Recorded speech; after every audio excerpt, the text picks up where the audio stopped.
Thoroughgoing Synechism will not permit us to say that the sum of the angles of a triangle exactly equals 2 right angles, but only that it equals the quantity plus or minus some quantity which is excessively small for all the triangles we can measure.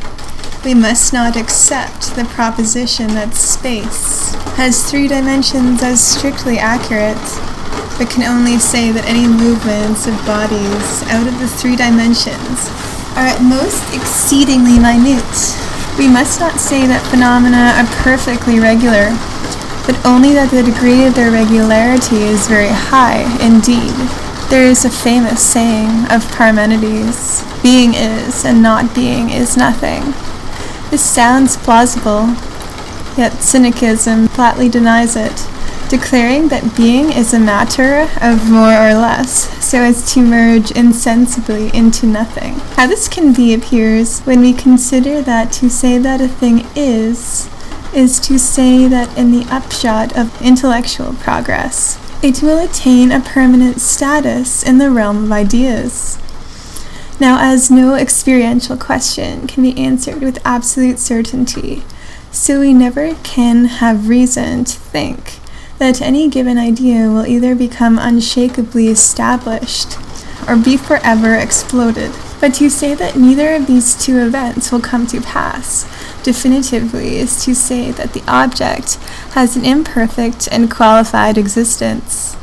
Surely no reader will suppose that this principle is intended to apply only to some phenomena and not to others, only, for instance, to the little province of matter and not to the rest of the great empire of ideas.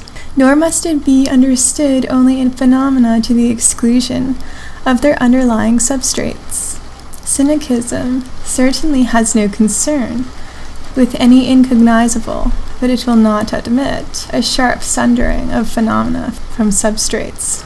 That which underlies a phenomenon and determines it thereby is itself, in a measure, a phenomenon. Synechism, even in its less stalwart forms, can never abide dualism, properly so called. It does not wish to exterminate the conception of two-ness, nor can any one of these philosophic cranks who preach crusades against this or that fundamental conception find the slightest comfort in this doctrine. But dualism in its broadest, legitimate meaning, as the philosophy which performs its analyses with an axe, leaving as the ultimate elements unrelated chunks of being, this is most hostile to Synechism. In particular, the Synechist will not admit that physical and psychical phenomena are entirely distinct, whether as belonging to different categories of substance or as entirely separate sides of one shield, but will insist that all phenomena are of one character, though some are more mental and spontaneous, others more material and regular. Still, all alike present that mixture of freedom and constraint which allows them to be, nay, makes them to be, teleological or purposive. Nor must any Synechist say, "I am altogether myself, and not at all you." If you embrace Synechism, you must abjure this metaphysics of wickedness. In the first place, your neighbors are in a measure yourself, and in greater measure than, without deep studies in psychology, you would believe. Really, the selfhood you would like to attribute to yourself is, for the most part, the vulgarest delusion of vanity. In the second place, all men who resemble you and are in analogous circumstances are, in a measure, yourself, though not quite in the same way in which your neighbors are you. There is still another dimension in which the barbaric conception of personal identity must be broadened. A Brahmanical hymn begins as follows: "I am that pure and infinite self, who am bliss, eternal, manifest, all-pervading, and who am the substance of all that owns name and form." This expresses more than humiliation. the utter swallowing up of the poor individual self in the spirit of prayer. All communication from mind to mind is through continuity of being. A man is capable of having assigned to him a role in the drama of creation. As far as he loses himself in that role, no matter how humble it may be, so far he identifies himself with its author. Synechism denies that there are any immeasurable differences between phenomena, and by the same token there can be no immeasurable difference between waking and sleeping. When you sleep, you are not so largely asleep as you fancy that you be. Synechism refuses to believe that when death comes, even the carnal consciousness ceases quickly. How it is to be, it is hard to say, in the all but entire lack of observational data. Here, as elsewhere, the synechistic oracle is enigmatic.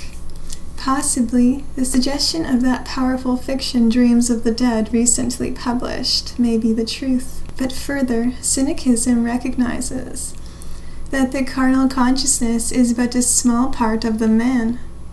There is, in the second place, the social consciousness, by which a man's spirit is embodied in others, and which continues to live and breathe and have its being very much longer than superficial observers think.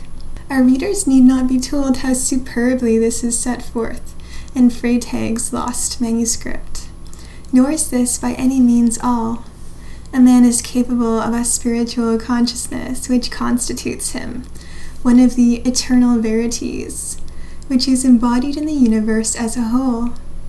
This, as an archetypal idea, can never fail, and in the world to come is destined to a special spiritual embodiment. A friend of mine, in consequence of a fever, totally lost his sense of hearing. He had been very fond of music before his calamity, and strange to say, even afterwards would love to stand by the piano when a good performer played. So then I said to him, "After all, you can hear a little." "Absolutely not at all," he replied, "but I can feel the music all over my body." "Why," I exclaimed, "how is it possible for a new sense to be developed in a few months?" "It is not a new sense," he answered. "Now that my hearing is gone, I can recognize that I always possessed this mode of consciousness, which I formerly with other people mistook for hearing."